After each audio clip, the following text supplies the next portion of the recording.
अस्सलाम वालेकुम व्यूअर्स। एक आखिर पे एक छोटी सी बात करनी है, उसका ताल्लुक़ है इंडिया और चाइना के दरमियान जो चल रहा है।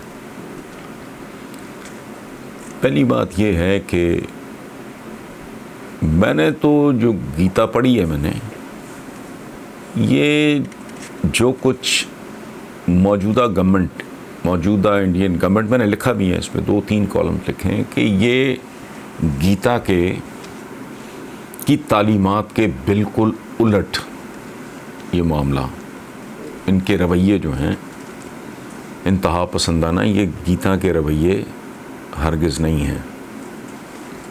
इस पर लहदा भी हुई, कुछ भारतीय दोस्तों ने एतराज़ भी किया, कुछ लोगों ने अप्रिशिएट भी किया कि हमें बड़ी खुशी हुई है कि आपने गीता पढ़ी हुई है और आपने गीता के हवाले से बात की है। तो मैं उनकी गीता नहीं, मैं अपनी तालीमात के हवाले से एक बात अर्ज़ कर रहा हूँ कि पड़ोसी के इतने हुकूक हैं कि हमने किताबों में पढ़ा कि साहबा सोच में पड़ गए थे कि ये भी हो सकता है कि जायदाद में हिस्सा रख दिया जाए पड़ोसी के हुकूक का ये लेवल। सो पड़ोसी ये नहीं है जो मेरे दाएं बाएं या आगे पीछे रह रहे हैं, जो पड़ोस का जो मुल्क होता है। और एक और बात, पड़ोसी तब्दील नहीं किए जा सकते, और हमने चूँकि सदियाँ इकट्ठे गुजारी हैं। मैं अगले प्रोग्राम में, मुझे याद रह गया तो मैं बताऊंगा कि असल कहानी क्या है। इनको पढ़ाया नहीं। अंग्रेज़ ने एक बहुत खौफनाक हरकत की, उसने 1857 के, उसको जंग आज़ादी कह लें, गदर कह लें, जो भी कह लें, उसके बाद उन्होंने बाकायदा इंजीनियर किया कि मुसलमानों और हिंदुओं के दरमियान एक, अदरवाइज़ आप अकबर आज़म से लेके औरंगज़ेब आलमगीर, मैं किसकी बात कर रहा हूँ, औरंगज़ेब आलमगीर, जिसको खुद हम मुसलमान समझते हैं कि वो बड़ा एक्सट्रीम पे और बहुत ही रिलीजियस और फलाना ढमकाना, उसकी कैबिनेट के कितने लोग थे जिनका ताल्लुक़ गैर मुस्लिमों के साथ था।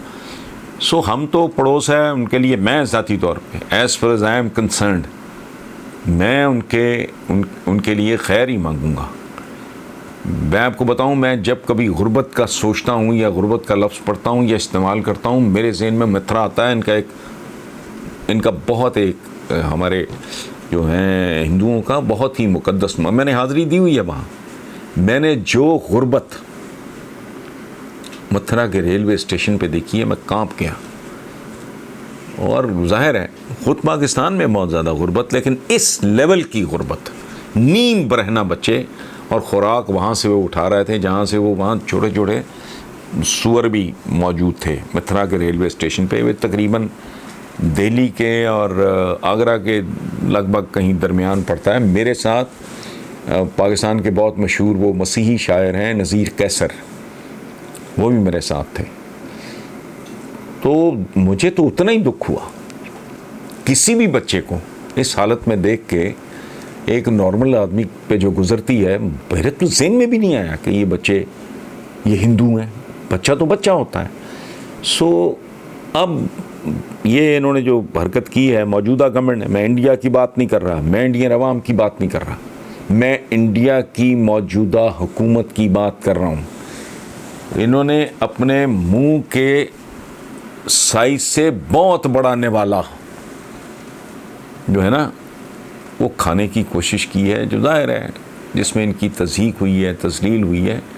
तो ये मामला हर एक कोएग्जिस्टेंस या नो एग्जिस्टेंस।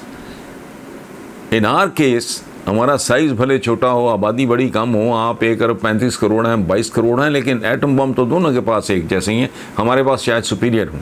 तो आई विश देम वेल। और दरख्वास्त इतनी है कि जो सेनर एलिमेंट मौजूद है, हमारे अपने, तो हमने बड़ा भुगता है, हमने बड़ी कीमत अदा की है। इंतहा पसंदी हमारे अपने दरमियान परवान चढ़ी, और उसने फिर जो गुल खिलाए पाकिस्तान में, आप भी जानते हैं, मैं भी जानता हूँ। तो हम तो किसी का भी बुरा नहीं चाहते। तो इंडिया में जितना को जो सेनर एलिमेंट है, वो उनको सोचना चाहिए, और वो डेफिनेटली सोच रहे हैं। मेरा मशवरा नहीं चाहिए उनको कि ये सूरत हाल मुस्तकिल ना हो, मिल के जिएँ, ठीक तरीके से जिएँ, एक दूसरे को पास दे के पड़ोसियों की तरह, अच्छे पड़ोसियों की तरह। सारा करें। अभी कल की बात है, मुझे दिल्ली के एक बड़े प्रोमिनेंट, मैम सॉरी इस वक्त मेरे जहन से नाम, उन्होंने मुझे जावेद अख्तर साहब का बहुत ही सलाम प्यार दुआएं पहुंचाई हैं मुझे, तो I wish them well personally. लेकिन ऐसा नहीं,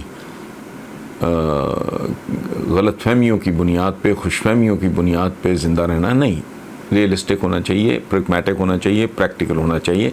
सो आई विश देम वेल। लेकिन जो हो रहा है ये कुछ ज़्यादा खुशगवार काम नहीं है। Thank you.